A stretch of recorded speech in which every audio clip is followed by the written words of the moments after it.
কল্পনা করুন, একজন রাষ্ট্রপতি দাঁড়িয়ে ঘোষণা দিলেন, আমরা মানুষকে চাঁদে পাঠাবো। কিন্তু সমস্যা হলো, তখন পৃথিবীর কোনো মানুষই জানতো না সেটা কিভাবে সম্ভব হবে। তবুও মাত্র 8 বছর পর অসম্ভব ইতিহাস হয়ে গেল। কিন্তু প্রশ্ন হলো, একটি ভিশন কিভাবে একটি জাতিকে চাঁদে পৌঁছে দিল। আসসালামু আলাইকুম, আমি বিজলি রফিকুল ইসলাম, বিআরডিপি ফ্রেমওয়ার্কে আপনাকে স্বাগত। গত পর্বে আমরা শিখেছি ভিশন কেন আপনার জীবনের অটো পাইলট। কিন্তু একটি প্রশ্ন রয়ে গেল, একটি ভিশন কি শুধু একটি মানুষের জীবনই পরিবর্তন করতে পারে, নাকি একটি জাতির ভাগ্য বদলে দিতে পারে? আজ আমরা জানব কিভাবে একজন রাষ্ট্রপতির একটি ভিশন হাজারো বিজ্ঞানী, লক্ষ লক্ষ মানুষ এবং একটি পুরো জাতিকে কিভাবে একটি লক্ষ্য অর্জনের একই পথে একত্রিত করেছিল। এটি শুধু চাঁদ জয়ের গল্প নয়, এটি একটি স্পষ্ট ভিশনের অসাধারণ শক্তির গল্প। 1961 সাল, পৃথিবী শীতল যুদ্ধের উত্তেজনায় বিভক্ত। সোভিয়েত ইউনিয়ন ইতিমধ্যেই মানুষকে মহাকাশে পাঠিয়ে দিয়েছে, কিন্তু আমেরিকা পিছিয়ে। চারদিকে সন্দেহ, ব্যর্থতা আর অনিশ্চয়তা। ঠিক সেই সময় জন এফ কেনেডি একটি সাহসী ঘোষণা দিলেন, এই দশকের মধ্যেই আমরা মানুষকে চাঁদে পাঠাবো এবং নিরাপদে পৃথিবীতে ফিরিয়ে আনব। অনেকে হেসেছিল, কারণ তখন সেই লক্ষ্য অর্জনের প্রযুক্তি পুরোপুরি তৈরি হয় নাই। কিন্তু কেনেডি অসম্ভবকে সমস্যা হিসাবে দেখেননি, তিনি দেখেছিলেন একটি স্পষ্ট ভিশন। তিনি বললেন, We choose to go to the moon in this decade and do the other things, not because they are easy, but because they are hard.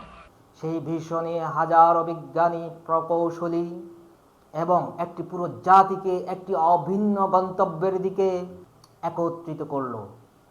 8 বছরের অক্লান্ত পরিশ্রমের পর 1969 সালে নেইল আর্মস্ট্রং প্রথম চাঁদের মাটিতে পা রাখলেন।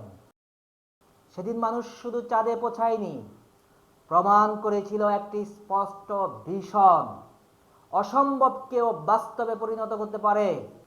আর একদিন যাকে অসম্ভব মনে হয়েছিল, সেটি মানব ইতিহাসের অন্যতম মহান অর্জনে পরিণত হলো। বিআরডিপি ফ্রেমওয়ার্ক বলে, ভিশন শুধু ভবিষ্যৎকে দেখে না, ভিশন ভবিষ্যৎকে তৈরি করে। যখন একজন নেতা একটি স্পষ্ট ভিশন দেন, তখন মানুষ শুধু তার কথা অনুসরণ করেন না, তারা সেই ভিশনকেই নিজেদের লক্ষ্য বানিয়ে নেয়। এই কারণেই ভিশন শুধু একটি স্বপ্ন নয়, ভিশন হলো নেতৃত্বের সবচেয়ে শক্তিশালী দিক নির্দেশনা। তাই আজ নিজেকে একটি প্রশ্ন করুন, আপনার ভিশন কি শুধু আপনার মনের ভিতরেই সীমাবদ্ধ, নাকি এটি অন্যদেরও অনুপ্রাণিত করে? মনে রাখবেন, একটি স্পষ্ট ভিশন শুধু আপনার ভবিষ্যৎ পরিবর্তন করে না, এটি আপনার পরিবার, আপনার দল, এমনকি আপনার চারপাশের মানুষেরও ভবিষ্যতের দিক নির্দেশনা হয়ে উঠতে পারে। কারণ সত্যিকারের নেতৃত্ব শুরু হয় একটি স্পষ্ট ভিশন দিয়ে। মনে রাখবেন, ইতিহাস তাদেরই মনে রাখে যারা অন্যরা যেখানে সীমা দেখেছিল, তারা সেখানেও সম্ভাবনা দেখতে পায়। জন এফ কেনেডি চাঁদে মানুষকে পাঠানোর আগে প্রথম মানুষের মনের ভেতর একটি ভিশন তৈরি করেছিলেন, আর সেই ভিশনই একটি জাতিকে অসম্ভবকে সম্ভব করতে সাহস দিয়েছিল। তাই আজ নিজেকে একটি প্রশ্ন করুন, আপনার ভিশন কি এতটাই বড় যে এটি শুধু আপনার নয়, অন্যদেরকেও অনুপ্রাণিত করতে পারে? আর পরের পর্বে আমরা জানব কিভাবে একটি ভিশনকে প্রতিদিনের বাস্তব কাজের মাধ্যমে রূপ দিতে হয়। কারণ ভিশন দেখাই যথেষ্ট নয়, ভিশনকে বাস্তবে পরিণত করাই সত্যিকারের নেতৃত্ব। আপনারা দেখছিলেন বিআরডিপি ফ্রেমওয়ার্ক। আবার দেখা হবে পরবর্তী পর্বে ইনশাআল্লাহ। আসসালামু আলাইকুম।